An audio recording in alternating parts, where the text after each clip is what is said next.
नमस्कार, आप देख रहे हैं सबसे बड़ा मुद्दा। मैं हूं आपके साथ राहुल राजपूत। जब देश में लंबे वक्त तक लॉकडाउन हुआ तब लगा हम कोरोना पर विजय पालेंगे। जब लोगों को राहत देने के लिए सरकार ने अनलॉक का फैसला किया तब भी लगा शायद कोरोना की रफ्तार पर हमने कंट्रोल कर लिया है और इसीलिए बाजार और फैक्ट्रियों को खोलने की इजाजत दी गई है। लेकिन कोरोना ने न सिर्फ हमारे शरीर बल्कि हमारी उम्मीद को भी दुर्बल साबित कर दिया है। कोरोना वायरस का कहर यूपी में रफ्तार पूरी तेजी के साथ पकड़े हुए हैं। यूपी में कोरोना के 497 नए केस सामने आ चुके हैं। सूबे में संक्रमितों की संख्या 13,600 से ज्यादा हो चुकी है। यूपी में कोरोना वायरस के अटैक से अब तक 399 लोग काल के गाल में समा चुके हैं। यानी साफ है कि ना तो कोरोना की रफ्तार थमी है ना ही उसका कहर। तो सवाल ये कि क्या अनलॉक का कदम फेल हो गया? क्या सूबे में फिर से लॉकडाउन का कदम उठाया जा सकता है? क्या कोरोना संक्रमण पर नकेल कसने के लिए फिर से सख्त कदम उठाने का वक्त आ गया है? दरअसल ये सवाल इसलिए किए जा रहे हैं क्योंकि लोगों ने शायद सोच लिया कि अनलॉक का मतलब है कि कोरोना अब पहले की तरह घातक नहीं रहा। यही वजह है कि बाजारों में लोगों की भीड़ नजर आने लगी है। लोग यहाँ से वहाँ सफर करने लगे हैं। तो हॉटस्पॉट जोन वाले शहरों से प्रवासियों का आना भी लगातार जारी है। ऐसे में सवाल फिर वही कि कैसे कोरोना संक्रमण पर कंट्रोल हो पाएगा। पीएम मोदी मंगलवार को 21 राज्यों के मुख्यमंत्रियों के साथ चर्चा करेंगे। इस दौरान मुमकिन है कि लॉकडाउन पर भी चर्चा हो। भारत में महाराष्ट्र, तमिलनाडु, दिल्ली, गुजरात और उत्तर प्रदेश में कोरोना के सबसे ज्यादा केस हैं। भारत में कुल मामलों के 2/3 मामले इन्हीं 5 राज्यों में हैं। यानी यूपी के लिहाज से मामला गंभीर है। तो फिर सवाल वही कि क्या अनलॉक फेल रहा और लॉकडाउन ही एकमात्र उपाय है या फिर बीच का कोई रास्ता है जिस पर चलते हुए सूबे के लिए यूपी और केंद्र की सरकार कोई प्लान तैयार करेगी। सबसे पहले सुन लेते हैं इस मुद्दे पर विपक्ष का क्या कुछ कहना है, फिर अपने मेहमानों के साथ चर्चा करेंगे। देखिए, उत्तर प्रदेश सरकार को इस बीमारी के चलते ठोस से ठोस कदम उठाना चाहिए। बड़ी लापरवाही रही है और ये इसी का नतीजा है। केंद्र सरकार की भी लापरवाही रही है। आप सिर्फ लॉकडाउन की बात मैं नहीं कर रहा, मैं ये कहना चाहूँगा कि बीमारी के प्रति गंभीरता को देखते हुए जो कदम चाहे जनता के हित में उठाने चाहिए। और इस संदर्भ में पहले ही आदरणीय राहुल जी ने कहा था अगर उसी समय सही ढंग से लॉकडाउन हो जाता तो आज ये परिस्थिति ना होती। हम कोई राजनीतिक बात नहीं करना चाहते, लेकिन जनता के हित की बात सरकार को करनी चाहिए। जब 436 केसेस थे तब आपने लॉकडाउन शुरू किया। अब 3 लाख के आसपास केसेस पहुंच गए हैं तो आप अनलॉकडाउन कर रहे हैं। इसका क्या मतलब है कि जिस चेन को आप तोड़ना चाहते थे, अगर चेन टूट गई तो संख्या बढ़ क्यों रही है? और चेन टूटी नहीं तो इतना बड़ा रिस्क आप क्यों ले रहे हैं? प्रश्न ये उठता है। तो इसलिए लगता है कि ब्रेन ड्रेन के लोग हैं जो ये प्लानिंग कर रहे हैं लॉकडाउन अनलॉकडाउन, या अपने फ़ायदे को ध्यान में रख करके प्लानिंग कर रहे हैं। और हमारे साथ मेहमान जुड़ चुके हैं। सबसे पहले परिचय करवा देते हैं डॉक्टर तुलिका चंद्रा, जो कि हेड ट्रांसफ्यूजन मेडिसिन की जीएमयू हमारे साथ जुड़ चुकी हैं। इसके अलावा हमारे साथ सुरेंद्र राजपूत प्रवक्ता कांग्रेस के जुड़े हैं, डॉक्टर चंद्रमोहन प्रवक्ता बीजेपी के जुड़े हैं, अनुराग भदौरिया प्रवक्ता समाजवादी पार्टी के जुड़े हैं। आप सभी चारों मेहमानों का बहुत स्वागत है इस चर्चा में। इसके अलावा निखिल शर्मा हमारे साथ लखनऊ से संवाददाता जुड़ चुके हैं लखनऊ से। और सबसे पहले रुख करेंगे डॉक्टर तुलिका का। डॉक्टर तुलिका, जिस तरीके से लॉकडाउन में स्थिति देखी गई, जो रफ्तार कोरोना वायरस या संक्रमित मरीजों की रही वो कम रही, लेकिन अनलॉक 1 में ये स्थिति कुछ उलट देखी जा रही है।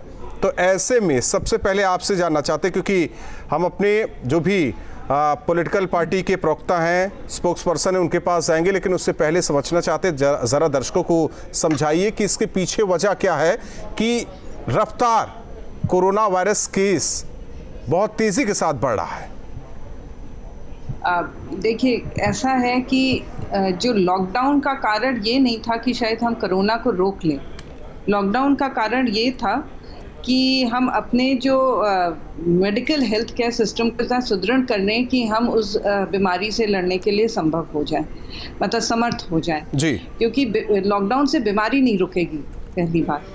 उससे ये होता है कि हमारे हेल्थ केयर सिस्टम को थोड़ा स्ट्रांग हो जाए। उस वक्त शायद अगर खुला रहता तो हेल्थ केयर सिस्टम संभाल ही नहीं पाता इतना ज़्यादा लोड। लेकिन समय के साथ इन 3-4 लॉकडाउन में काफ़ी व्यवस्थाएं सुदृढ़ कर गई हैं और होपफुली ये है कि अब ये जब फैलेगा तो हम इसको कंट्रोल कर पाएंगे, लोगों को उचित इलाज दे पाएंगे। इवन तो संभावित है किसी को कुछ नहीं पता कि आगे क्या होने वाला है। लगता है जून और जुलाई में बहुत सारे मरीज आएंगे, क्योंकि जिस हिसाब से लोग एक दूसरे से मिक्स कर रहे हैं, लोगों के अंदर खुद डर खत्म हो गया है। तो कहीं ना कहीं वो अवेयरनेस फैलाना, जैसे हमारे मुख्यमंत्री जी भी स्टेट के बार बार कह रहे हैं कि कोरोना खत्म नहीं हुआ है, आप उससे डरना बंद ना करें, लेकिन लोगों की एक मानसिकता है कि उन्होंने घूमना घामना बिना मास्क के शुरू कर दिया है, जो लोगों के लिए घातक हो जाएगा। इसलिए ज़रूरी है कि लॉकडाउन और अनलॉक से ज़्यादा हम अपने को रिस्ट्रेन करना सोचें। ये सोचें कि हम भी अब लॉकडाउन है, केवल एसेंशियल काम के लिए निकलें, उसके बिना ना निकलें। उसके लिए शायद अगर कुछ रूल्स एंड रेगुलेशंस बदलने पड़ेंगे तो बदलने भी चाहिए, क्योंकि उसके बिना हम इस चीज़ को कंट्रोल नहीं कर पाएंगे जिस हिसाब से ये बढ़ेगी बीमारी। ठीक है डॉक्टर चंद्रमोहन जी, कंट्रोल कैसे होगा ये वायरस, वो कड़ी जो लगातार बनती जा रही है? सवाल विपक्षी दलों के नेताओं का भी है कि आखिर ऐसा क्या हो रहा है कि केस लगातार बढ़ते जा रहे हैं। देखिए, एक तो हमको ये बात एकदम स्पष्ट रूप से ध्यान में रखनी होगी, बार बार जहां से इसकी चर्चा शुरू होती है कि ये संक्रमण की बीमारी, और संक्रमण की बीमारी होने के कारण से जो संक्रमण है उसको रोकने के लिए, उसकी गति को पूरी तरीके से कुंद करने के लिए माननीय प्रधानमंत्री जी के नेतृत्व में देश ने लॉकडाउन किया और लॉकडाउन को पालन किया। उसका परिणाम है कि आज भारत अन्य देश की तुलना में एक अच्छी स्थिति में है। और उत्तर प्रदेश की अगर हम चर्चा करें तो उत्तर प्रदेश तो दिल्ली के साथ में भी अगर कंपैरिजन किया जाए तो आज दिल्ली के जो मरीज हैं वो उत्तर प्रदेश में मेरठ आकर भी इलाज करा के और स्वस्थ होकर अपने घर जा रहे हैं जी। आज भी जैसे अब विपक्ष अभी यहाँ अनुराग भदौरिया बैठे हैं, यहाँ सुरेंद्र राजपूत बैठे हैं, जरूर तमाम सारी बातें कहेंगे कि फेल है, सब सरकार कुछ नहीं कर पा रही है, उनकी प्रतिबद्धता है। लेकिन मैं इतना जरूर कहूंगा कि धर्मेंद्र यादव जी ने ट्वीट किया है, वो सैफई मेडिकल कॉलेज में एडमिट हैं, उन्होंने कहा सब कुछ ठीक है, मैं संतुष्ट हूँ, उन्होंने ट्वीट किया है। और उनका ट्वीट आपको इस चर्चा में लाना चाहिए कि ये अभी, क्योंकि समाजवादी पार्टी के लोग जब बोलेंगे तो केवल आलोचना करेंगे। नहीं, विपक्ष का काम भी है आलोचना करना, उसमें क्या गलत क्या है सर? डॉक्टर चंद्रमोहन जी, गलत क्या है? ऐसा नहीं है। जहां अब हम जब आपदा के दौर से गुजर रहे हैं, आपदा के दौर में आलोचना के लिए आलोचना नहीं करनी चाहिए। आपदा के दौर में हमको समालोचना के साथ आगे बढ़ना चाहिए, जो हमारे पास में। ठीक है, जब समाजवादी पार्टी का नाम आप ले रहे हैं तो समाजवादी पार्टी के प्रवक्ता का ही रुख कर लेते हैं, अनुराग भदौरिया जी। जी देखिए, मैं आपको एक बात बता दूं, मैं इसमें थोड़ा सा 30 सेकंड आपको पीछे की बात करूं। ठीक है सर। भारतीय जनता पार्टी सरकार के साथ एक बहुत बड़ी समस्या है, ये फैसले ले लेते हैं बिना किसी की पूछे, उसके बाद सजा जनता के लिए छोड़ देते हैं। आपने मार्च 23-24 में आपने लॉकडाउन किया, 8 बजे आए, लॉकडाउन हो गया। अब लॉकडाउन के बाद आपने सोचा भी नहीं 52 करोड़ लोग कैसे जाएंगे, कहाँ जाएंगे, फिर जनता भुगत रही है। क्योंकि जब लॉकडाउन एक्चुअल करना था आज के समय में, तब तो आपने पूरा खोला हुआ है, और जब लॉकडाउन उसमें अगर 5-7 दिन 8 दिन आपने दे दिए होते तो ये लोग ट्रेन से अपने घर पहुंच जाते, तो इतना हमारा संक्रमण फैलता नहीं। आज पूरा देश में त्राही मची है, तब आप समस्या करने लगे कि भाई अपोजिशन टोकेगा। अरे मर तो हम लोग रहे ना, आप तो फैसला लेके चले गए। इसी तरह नोटबंदी में आपने फैसला लेके 8 बजे फैसला ले लिया, उसके बाद लोग अफरा तफरी मच गई, 150 लोग मर गए। तो आपका क्या गुजरा?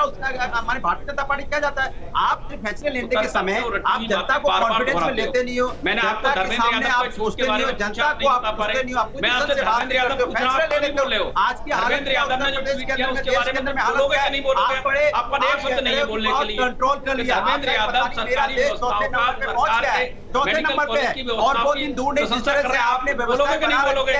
भगवान हो गए, हम आगे बढ़ते जाएंगे। और अरे भाई, आज हमने उत्तर प्रदेश देश का ऐसा अकेला राज्य है सरकार में सर्वाधिक ट्रेनों को लाए, लोग सरकारी मौज ले रहे हैं, आम जनता मरती घूमेगी, और सर्वाधिक बेरोजगार है, प्रवासी श्रमिक उत्तर प्रदेश में आए, अपने घर पहुंचे। आप पता नहीं किस दुनिया में जी रहे हो। आप जरा निकलो, आप निकलो, अपने नेता को कहो, जरा फीडबैक लें जनता क्या कह रही है।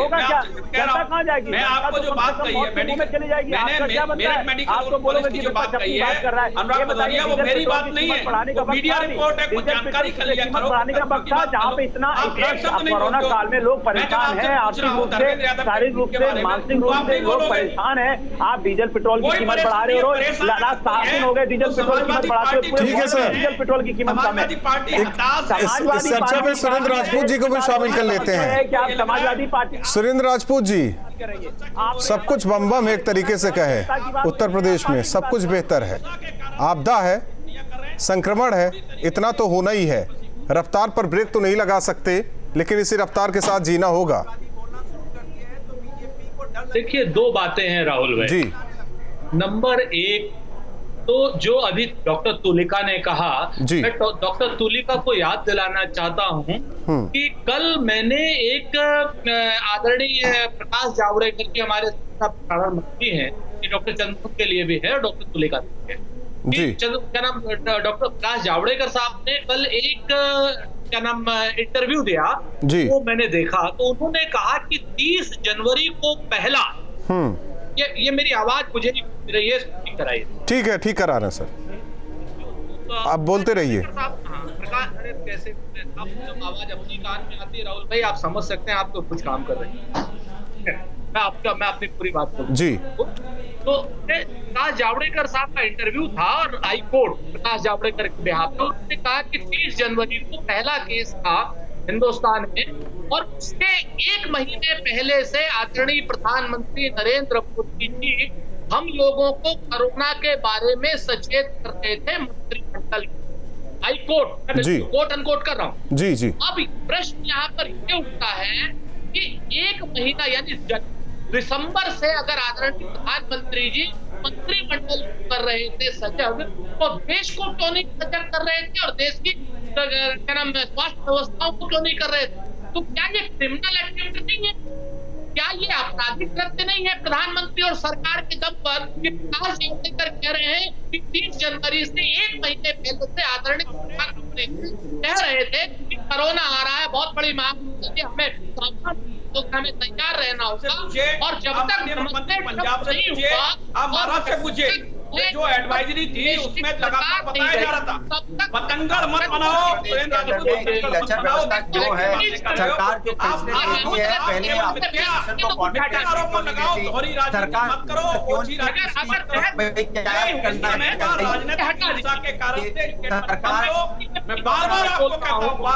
सुरेंद्र राजपूत जी, आपको वक्त दिया जाएगा, जो सुरेंद्र राजपूत जी आप बोलिए, लेकिन डॉक्टर चंद्रमोहन जी आपको वक्त दिया जाएगा। जो सवाल सुरेंद्र राजपूत जी उठा रहे हैं उस पर आप जवाब दीजिए, उस पर आप जवाब दीजिए। जो भी सवाल अनुराग भदौरिया जी उठा रहे हैं उसका भी आप जवाब दीजिए, लेकिन बीच में ना आइए, बोलने दीजिए, पहले एक एक करके बातें हो जाने दीजिए।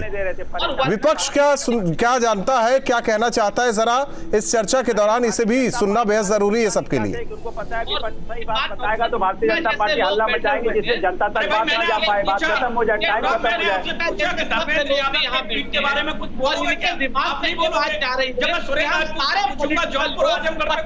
जाए। जौनपुर आजमगढ़ पे ये नहीं जौनपुर आजमगढ़ की बात अलग है सर, अध्यक्ष के बेटे ने जाके वहाँ दलितों को पीटा है, छोड़ दीजिए, उस पर बात नहीं करेंगे हम। जौनपुर आजमगढ़ पर बात नहीं हो रही है आज तो कोरोना के कहर की बात हो रही है, जो लगातार अगर देखा जाए आंकड़ा 13,000 के पार पहुंच चुका है। ये चिंतनीय है, ये भयावह स्थिति होती जा रही है। ठीक है सुरेंद्र राजपूत जी, अनुराग भदौरिया जी, साथ ही साथ चंद्रमोहन जी आपके पास आते हैं। निखिल शर्मा जो कि लखनऊ में मौजूद है, ग्राउंड जीरो का हाल क्या है, वो जगह जगह जाते हैं, रिपोर्टिंग करते हैं, स्थिति क्या है वो बताएंगे। जरा सुनिए डॉक्टर चंद्रमोहन जी, डॉक्टर चंद्रमोहन जी जरा सुनिए, विपक्ष को भी सुनिए और हमारे सहयोगी को भी सुनिए, सुनना जरूरी है, डॉक्टर को भी सुनिए, सबको सुनिए सर, क्योंकि सुनने की आवश्यकता अगर हो तो हम बैठे। सर सुरेंद्र राजपूत जी आपको नाराजगी चैनल से, आपको नाराजगी बीजेपी वालों से है, छोड़िए उसे। निखिल शर्मा, स्थिति क्या है ग्राउंड जीरो की अगर बात करें, जिस तरीके से केस बढ़ रहा है? आते हैं सुरेंद्र राजपूत जी आपके पास। बिल्कुल 10 तारीख को एक केजीएमयू की रिसर्च सामने आई थी, हो सकता है डॉक्टर तुलिका चंद्रा भी उस टीम में मेंबर रही हो जो रिसर्च हुई है जी। केजीएमयू और पीजीआई के साझा रिसर्च थी। इस रिसर्च में देखा आईसीएमआर के गाइडलाइन के हिसाब से कि जो प्रवासी मजदूर आए थे उनसे जो ग्रामीण क्षेत्र है, उन ग्रामीण क्षेत्रों में संक्रमण उतना तेजी से नहीं बढ़ा। जबकि शहरी क्षेत्र में तेजी से बढ़ा। तो एक चीज ये समझना होगा कि जो लॉकडाउन का फैसला लिया गया और उसके बाद जैसे अनलॉक 1 शुरू हुआ जी, उसमें कहीं ना कहीं प्रशासनिक अधिकारियों की लापरवाही, लोकल स्तर पर मैनेजमेंट ठीक नहीं था, लोग तेजी से घरों से बाहर निकले और संक्रमण एक बार फिर तेजी से फैलने लगा। कोरोना वायरस जहां तक बीमारी है, इसको रोकना इतना आसान नहीं है जी। इसके लिए सबसे पहले यह करना होगा कि हर व्यक्ति के दिमाग में ये बात समझ में आए उसे कि उसके सामने जो व्यक्ति खड़ा है वो कोरोना पॉजिटिव है, तभी उसके मन में डर होगा और वो बचाव करेगा। लगातार जब से कोरोना के केसेस भारत में आना शुरू हुए और लॉकडाउन शुरू हुआ, उसके बाद एक बहुत सख्ती दिखी हर जनपद में, हर जिले में, हर गली में, हर कूचे में। लेकिन जैसे जैसे ये स्थिति सामान्य होने लगी, यानी लॉकडाउन का प्रभाव कम होने लगा, वैसे वैसे लोग निकलने लगे घरों से।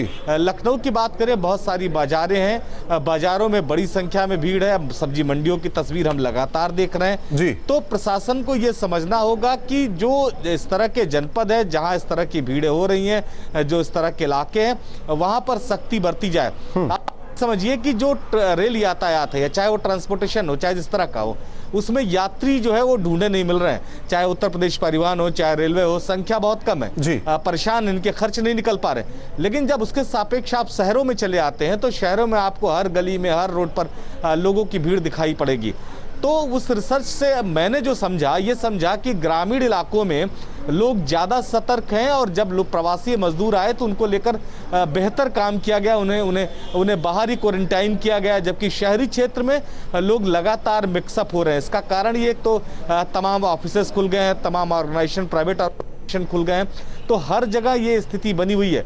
लखनऊ में जैसे हम बात करें तो पब्लिक ट्रांसपोर्ट खुल चुका है, छोटे auto, tempo, rickshaw, battery rickshaw सब। डॉक्टर तुलिका जी, ओला, पहले लॉकडाउन के बाद दूसरा, तीसरा, चौथा, जब भी अनलॉक 1 की बात हो रही है, आ रहे हैं अनुराग भदौरिया जी, आते हैं आपके पास। उससे पहले डॉक्टर तुलिका जी से एक चीज समझना चाहते हैं, क्योंकि ये कहा जा रहा था कि आने वाले दिनों में विस्फोट होगा और वो दिखाई दे रहा है।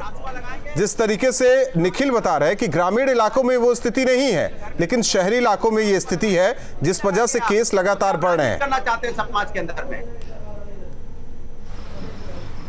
ऐसा है कि ग्रामीण इलाकों में तो शायद जो प्रवासी की वजह से आए थे, लेकिन ग्रामीण अपने गांव में जो पता चला है लोगों को एंट्री नहीं अलाउ कर रहे हैं। लेकिन शहरों में जो मूवमेंट है, क्योंकि लोग अलग अलग जगह काम करते हैं, ट्रांसजोनल मूवमेंट हो रहा है, वो अभी भी हो रहा है। और शायद शहरी आदमी ये समझ नहीं रहा है कि उसको आज अपनी सेफ्टी के लिए अपने घर पे रहे, क्योंकि संक्रमण फैल रहा है, एक से दूसरे में फैल रहा है। और जब तक वो एक दूसरे से कंट्रोल नहीं करते हैं अपना सिस्टम, अपनी हीलिंग, और साधन सब खुल गए हैं। साधन शायद इससे खुले क्योंकि इकोनॉमी कहीं ना कहीं ब्रेक कर रही थी सबकी। तो उस इकोनॉमी को रोकने के लिए जब साधन खुल गए हैं तो एक लिमिटेड यूज करें। मनोरंजन का टाइम नहीं है ये, एटलीस्ट अपने परिवार वालों को सेफ रखने का टाइम है, अपने को सेफ रखने का टाइम है, क्योंकि कोई भी हेल्थ सर्विसेज इतनी स्ट्रांग नहीं हो सकती कि इतनी बड़ी पॉपुलेशन को सर्व करते हैं। तो जब तक हम खुद सेल्फ रिस्ट्रेंट नहीं करेंगे तो शायद हम शहर वालों को ये समझा नहीं पाएंगे कि आप सेफ रहें, बीच में ना मिलें, ना निकलें।